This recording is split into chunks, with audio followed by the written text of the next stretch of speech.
You are Locked On Rays, your daily Tampa Bay Rays podcast, part of the Locked On Podcast Network, your team every day. Hello, my name is Kevin Weiss. I'm Ulises Sambrano. And it's your boy, Evan Closky. It's been a minute, and we are happy he has returned. We are the host of the Locked On Rays podcast, part of the Locked On Podcast Network. Thank you for making us your very first listen every day. Be sure to check out and subscribe to our YouTube channel at Locked On Rays. You can also send us those mailbag questions, lockedonrays@gmail.com. I know, Evan, baseball has been a little bit out of sight, out of mind, given the NFL season, college football season. Unfortunately, your Ohio State Buckeyes getting had to bring it waxed by the Michigan Wolverines. Saturday did not happen, so it was crazy. The schedule this past week went Monday, Tuesday, Wednesday, Thursday, Friday, Sunday. Yeah. But it was just crazy, and because USF has been such good sports this year, they were granted a bowl eligibility. They didn't even have to play on Saturday because Saturday just didn't exist on the calendar. So they said, that's crazy. We'll let you go to a bowl game. And I thought that was a really nice thing to do. Well, maybe Ohio State should take some notes from Michigan and the Houston Astros, Cheating pays, kids. Yeah, evidently. Well, look at the bank accounts of some steroid users. That might actually be something we get into on Friday's episode with Evan, the Hall of Fame ballot and who he would or would not vote for. But first, again, it has been a little bit since we last spoke. There's been some maneuvering and some shaking that has happened within the Rays organization and throughout baseball as well. Notably, though, Peter Bendix, Rays GM, has exited to more south, Florida, the Miami Marlins, and then the Rays proceeded to make a trade between the Marlins, the Bendix-led Marlins. But Evan, I know that since you've been at the helm at WTSP, that you've gotten to talk and interact with Peter Bendix, and just your overall reaction to the original news that, Bendix is leaving to be the, president of baseball operations of the Miami Marlins. Yeah, I mean, Peter is just a huge up-and-comer in this industry, which is going to happen a lot with an organization like the Rays. When you are able to do so much more with so much less than everybody else and succeed at the level they do, there's going to be a bit of a brain drain because people are going to want a taste of that. So first off, congrats to Peter because it's a step up. He's taking pretty much Eric Neander's job in Miami. Mm-hmm. So he's going to be the head honcho. And I think before the announcement, many people would not have said this was something they saw coming, but that's often how these things generally work, right? I mean, nothing's done until it's done.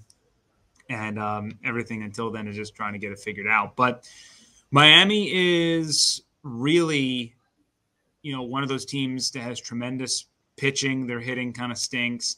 The farm system's all right, but they are a, low revenue type of team. And if they want to succeed, that's kind of, they have to try to follow what the Rays have done.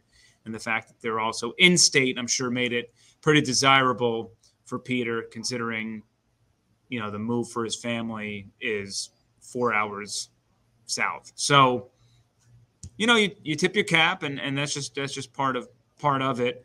The good news for Rays fans is that, the guy who was groomed through the system worked his way up to GM and then got that job.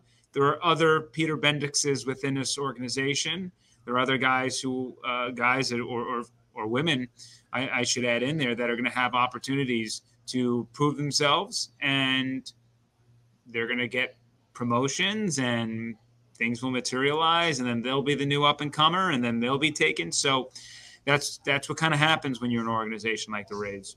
That's a good segue there, because do you have any indication or barometer on who will take over for Bendix in the general manager seat with the Rays? Is it Carlos Rodriguez? Is it John Daniels? Is it reuniting Chaim Bloom? Is it somebody else that is more under the radar, internal hire? Like, I don't think a lot of people knew much, if anything, about Peter Bendix before he got and elevated his way through the Rays organization.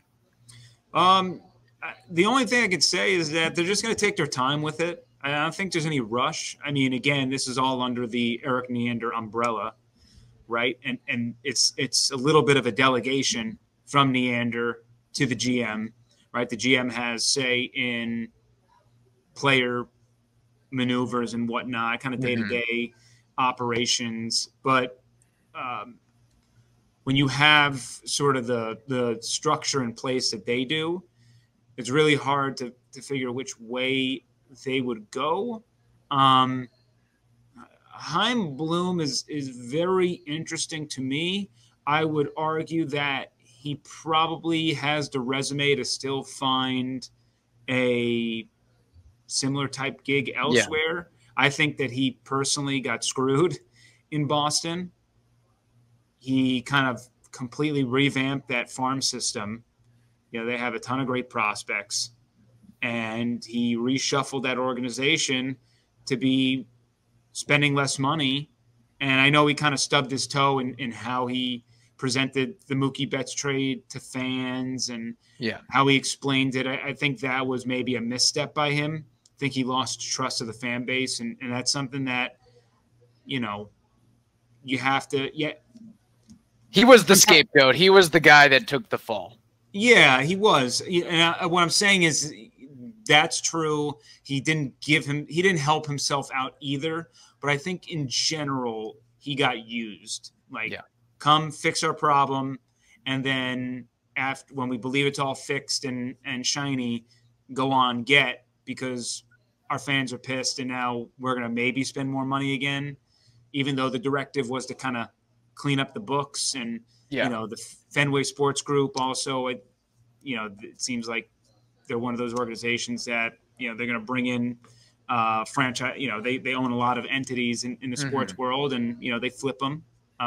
So whatever, but I would be interested if he wants to come. I wonder if he would come back in that GM role or maybe a similar Daniels advisory role. But they have a lot of good options. It's just a matter of, if they're going to hire someone, you would hope that it's someone who is going to stick around unless they get a really hard opportunity to turn down, like the one that Peter was given. That this is, hey, you're going to have this job and you're going to stay here unless something much better comes along. Yeah. The Rays on the field are never they're better with the sum of all parts. You know, they're never just like behind one dude. Yeah. It seems like the front office also operates that way as well, where, you know, one guy leaves and it's not like the operation has, you know, gone to chaos. Is there any chance that there is a power void with Bendix leaving, or is it just like a normalcy thing, like nothing happened, or is this something in between? I don't think there's any of that. I think in an organization like that, it's a lot of hands in the pile. You know, I mean, their analytical department is so deep.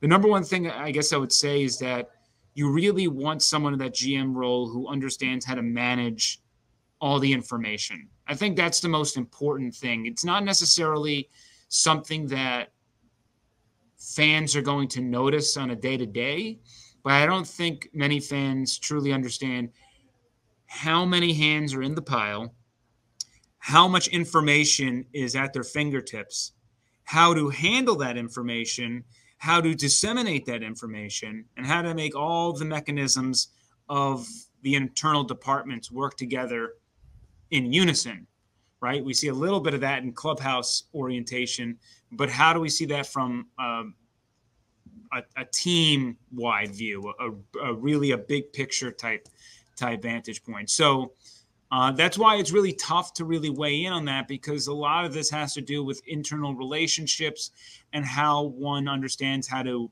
take information, apply it, and then be a people person in the process. That's That's the winning formula. And that's two different brains, right? Yeah. That's Eric Neander is a brilliant man, but he also is very personable, and that's intelligence and emotional intelligence in one. Right.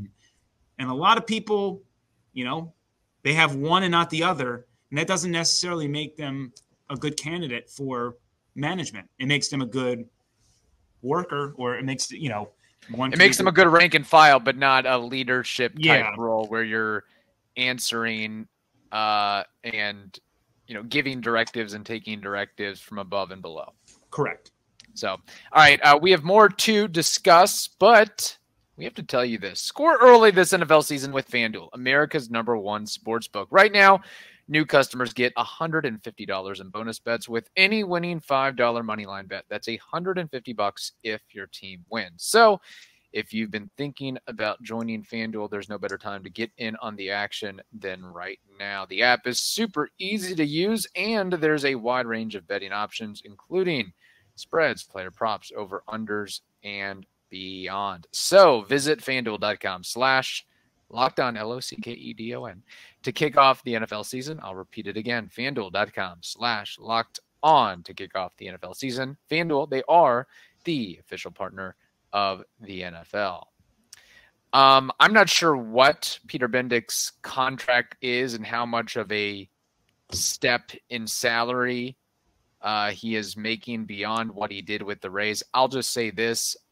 I hope and wish him success, and I hope that he is treated with more dignity and class and time and respect than maybe Chaim Bloom got with the Red Sox, because for an organization to bring in the shiny new toy, the shiny new player of baseball operations, it takes a lot more than one guy. You got to give that time. You got to give that individual time to get the system down and be a change agent in refine and rehaul things that aren't working correctly to make you more like the Rays or other winning organizations. So I would hope that it's not on a, hey, you need to turn things around or get the quick fix in a year or two, that he's more so on a 3, 5, 7-year plan. And there's going to be a lot of learning on the job because it is a new position. It's not going from what he was doing with the Rays to what he's doing with the Marlins. I mean, it's a big elevation there. Well, and not to mention with the Marlins, I mean, they got crapped on for the move that they just made because they wanted their previous GM to take a step back. Yeah. And I mean, I guess reading between the lines of what we have now is potentially answering to Peter Bendix versus controlling their own thing. So, I mean, which is fair for her to be pissed off about that. If we were all in that same position, at considering what she's done and the progress that organization made and turned into this year based on what their previous years were, there were no indications that she was doing a bad job. So that, there's probably a little strife that Peter's going to have to figure out first of how to handle that. But, everyone moves on. Yeah, just give him more than 11 games, which is what the Panthers head coach got this season. Frank Reich. Yeah. Well, that's the other thing. It starts at the top with ownership and the guy who ultimately funds the organization, the franchise. Because if you got duty at the top, it sinks downhill, if you will. You can never fire the owner. So if you have a bad owner, then that's there's nothing you could do about that, right? Yeah. So, and the Panthers have a bad owner, and other organizations, i.e., the Angels, you should know what it is like and know what it feels to have a bad owner and an over meddling owner that thinks he's GM, thinks because he is richer than everybody that he's also the smartest guy in the room when it comes to baseball, and oftentimes that's not the case. That's the tough part with a lot of these owners, is that you got to understand in their lifetimes they've built up their wealth to such an extravagant amount that if they were so successful in this one part of their life, it's obvious that I'm going to be successful in this part, and it goes back to two different brains. So you're dealing with type A personalities who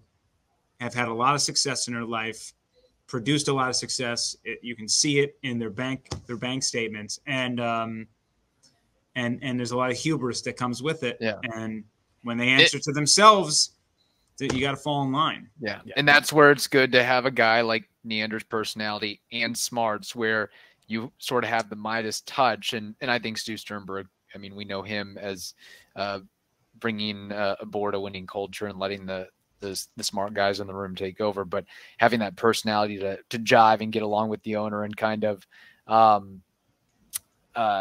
just make sense of, hey, this is why this move needs to be made, or this is the direction we should be going without, I don't know.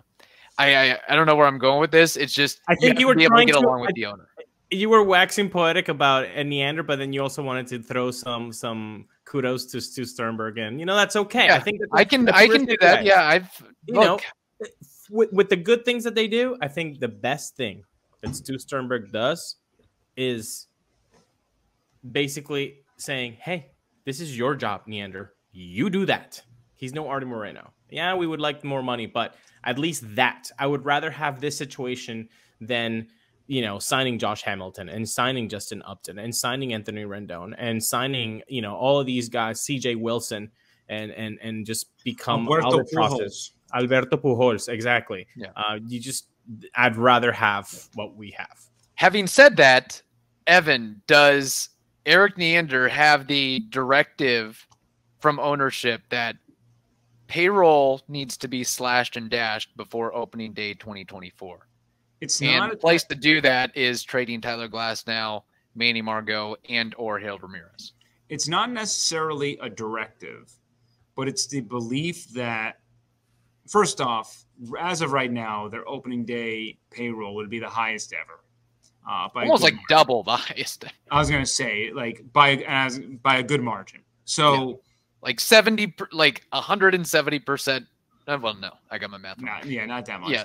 It's $45 million more than ever. Yeah. So that's too much. I think that Stu is willing to push buttons, especially more like mid-season type deals, taking on some salaries if you feel like we have the chips to push them in. But right now they got to clear some books. They got to clear off some names. So it's not like, if they were a team where you said built as constructed, World Series winner, like we just need one or two pieces, but this group is a World Series winner. Mm-hmm. I don't know how you can say that. We think they're going to be a very good team.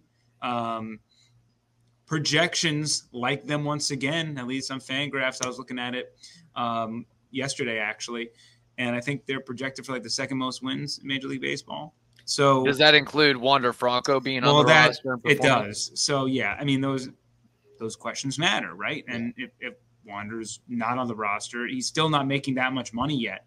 So his salary hasn't even kicked in.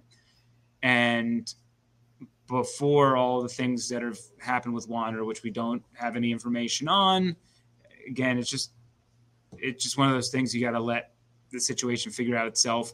The Rays, I think, are in that boat where they're just going to have to plan for life without him, and if he comes back, it's a good problem to have. They have to maybe they got to get some things in order, and that means maybe flipping a Glasnow for a younger, cheaper pitcher who has accomplished something, right? Like those are just sort of the things that you have to do, is how can I take this projected 4-WAR player and flip him, even though he's on a 1-year deal, for someone that's going to be, at least a 2.5 this year, but with the reduction in salary, it's going to equal itself out, so on and so forth. I mean, these are the games that they play. If we're talking 78.5 has been the highest ever payroll wise, $78.5 million. And it is projected, if they keep everybody, it was around 120 mil, right? Where do you see that happy medium that you were suggesting that Stu can dance on? Well, what would be that number for you? It depends on who they bring in on these trades, because there might be somebody who, the happy medium would be keeping guys like Randy Arozarena, right? I mean, that's like the happy medium, because every year they're gonna get paid more. Guys like him are gonna get paid more and more. You just have to figure. The rumors came out, or I shouldn't say the rumors, but Jeff Passan of ESPN kind of said like a great transaction would be trading Isaac Paredes to the Mariners and dipping into their young pitching depth, a lot of which has been major league proven, and inserting them into this rotation. And then you can kind of, so while people are very anti that move, as I learned on X, people did not like it, but you have to figure when tinkering with WARs, if we remove Paredes, we put Mead or Caminero in that spot, and then we take like a George Kirby, a Bryce Miller, whoever, and we insert them into the rotation. Is that actually more WAR for us than just having Isak? Those are the things, right? Those are like the ignoring the 30-100 stuff and ignoring all these other things. It's like, that's going to hurt our offense, but maybe we're going to be just fine. So, that, and you're betting on Curtis Mead, which they wanted to do last year with a contract before he even played a major league game, and Mead didn't take him up on it, or, wasn't up to, who knows what the actual offer was, but that the Rays like him enough to try to do something like that. So the Rays have an abundance of infielders coming up through their farm system. They don't really have a lot of outfielders. And I would say that the pitching depth is okay. It's thinning out. So that's just sort of some things to stew on.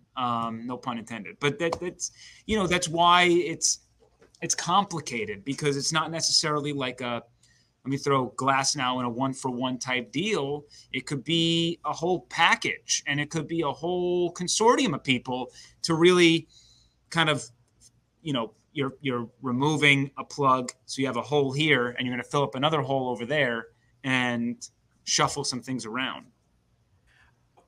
Would you say that Rays fandom has been brainwashed into thinking that they should never hold on to a player through their rookie contract until they hit free agency? Like, have they been brainwashed that as soon as ARB hits, we have to let them go? Like, because I don't even think Isak is a money thing, though. Like, I think that's it's an no, I'm not Isak. Oh, yeah, I'm just saying, like, normally, got it. Yeah. I mean, unless you're super duper special, yes. Like Evan Longoria, super duper special, signed a pretty fairly team friendly deal, and they still traded him at the right time. It seems like unpopular move, but it seemed like the right time to trade him.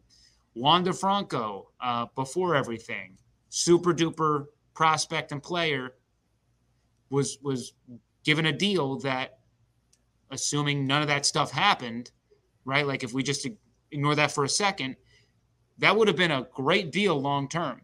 Right. I mean, we can't predict the legal issues he's in right now, but they made a move for someone like him. I mean, Margot, I think, was part of the short long-term plan, right? They paid him money.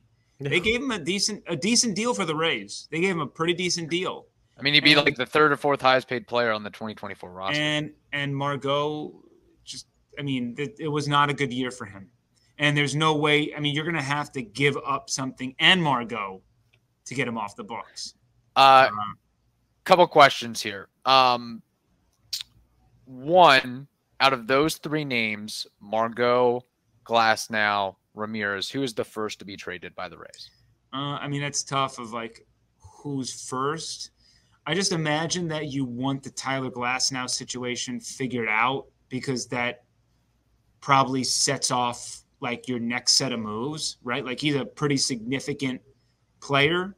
So if you're going to, like, I want to worry about what I'm doing with a a very important player and how we're going to do what we got to do, and then like move on to the next tier moves. Because to me, the Margot and the Harold moves are easy. You know, does anybody want a lefty specialist? It's salary dump city, basically. Correct, right? Like, hey, Mets, here's Margot, here's a prospect, take him, right? I mean, there's not like, this isn't like a blockbuster here. That like Margot and Ramirez will work itself out. You can find a suitor. Don't expect a big deal. It's not going to be sexy. It's not going to be fun. It's going to, exactly. Just got to get him off the books. And you're going to have to, Harold, not so much. That's probably just going to be like, here, take him, give us some, C-level prospect, and we'll be good. With what you're saying, which I can follow the logic perfectly, but how about, because it's so easy to deal a Margot, because it would be so simple to deal a Harold, you could do those eventually, like those trades could eventually happen rather quicker. Yeah, I mean, than, hey, Tyler Glasnow, let's really put our head into this. Like, the counter argument is what you're saying: get Margot and Harold off the book so that teams can account for them, because you don't want to be stuck with them. You want them gone, and you want teams to be developing their game plans with them involved in them, right? Like Glasnow is going to be a commodity from now to opening day. So, right. and to the trade deadline and so on and so forth. So if they don't find a deal that they like, Glasnow's value, if like he'll have a peak value here in free agency, if a bunch of people sign and money gets, doled out and people are like, oh, I'm done spending, it's going to go down. And then the Rays are going to have to carry him into the season. Which I don't think they want to do because of the injury. Trade deadline. Oh, I need a pitcher. We had injuries. So, and now it's not. So you have to play that game of there is a trough in April and May of not trading, March, April, May, but right now is the peak. So again, I mean, it's a good thought experiment, because that's a good counter, right? Like, you want teams to want Margot and Ramirez ASAP, so that at least you don't have to deal with that problem in case you can't dump the books. I know we're running out of time, but just to put a little bow into this, because I'm stealing a Kevin Weiss question here. Evan, give me the percentage for each of these three players that they will be with the Rays on opening day. I mean, man. So like 100% being they'll definitely be on the Rays. 0% I don't know. They're not going to be on the Rays. I would like to give you more than 1% on Glasnow, considering that every single MLB insider is telling us 99% they're traded. So following suit, I'll give you 1% on Glasnow. Okay. I'll give you 1% on Margot. And I'll give you 25% on Harold. Yeah. Okay. I mean, Harold, like, if push comes to shove, they don't have to trade Harold. They tried to trade him last year. It didn't happen. They kept him, right? And what did he do? He basically improved every offensive category that he had to. Yeah, we can't make it a complete fire sale here. If you trade Glasnow and Margot, that's $35 million off the book. I think you can afford 4.5 for Harold. That's what I'm saying. But it's more of again, it's not always money moves. It's hey, trade Harold. Now we just open up a spot for Aranda to finally say, hey, this is your gig. You're going to be our DH. You're going to play a lot. And you hope that it's sort of a Josh Lowe thing. You hope that it's more games than Taylor Walls. I'll put it that way. Yeah, but that's it. Look, I mean, just like Josh Lowe, right? He came up, stunk, was forced to go back down. They gave him the job. They said, you're gonna start, like, do it again, and he nailed it. He was a guy that had a lot of success through the minors. You look at Aranda's numbers, he's always hit. It's tough to imagine he's not going to hit at some point in the majors, but when you call him up, you don't give him consistent at bats. It's a different type of player. Now, you have to earn the opportunities, and Aranda was not good in the opportunities he's been given. that's on you as the player. When you get given opportunities, you got to show up, and he didn't for a lot of last year. But I do think it would behoove the Rays to say, J.A., you're a guy. So that's the other thing. It's not so much of like, hey, we need to save money on Harold Ramirez. It's that we believe in Aranda. We think we can give this job off to somebody who's younger and could potentially be better and a little bit more versatile in the field than what Harold is. Tyler Glasnow and Isaac Paredes to the Fighting Peter Bendixes for Braxton Garrett and Brian De La Cruz. Let's make. I need you to get off baseballtradevalues.com right now and wrap this up. There we go. All right. Thank you, Evan, for joining us. How can people find your wonderful work? You can head to 1010bay.com. Find me on the X at Closky WTSP. You can also find me on Instagram at Closky. We're talking Buccaneers, Lightning, peak seasons right now. So that's been a lot of my social media content. But chime in, ask me questions. If you're respectful, I'll respond 99% of the time, which is what MLB people are saying about Glasnow being traded. Yeah, actually 99.99% Glasnow trade forthcoming. All right, hope you all have a wonderful day.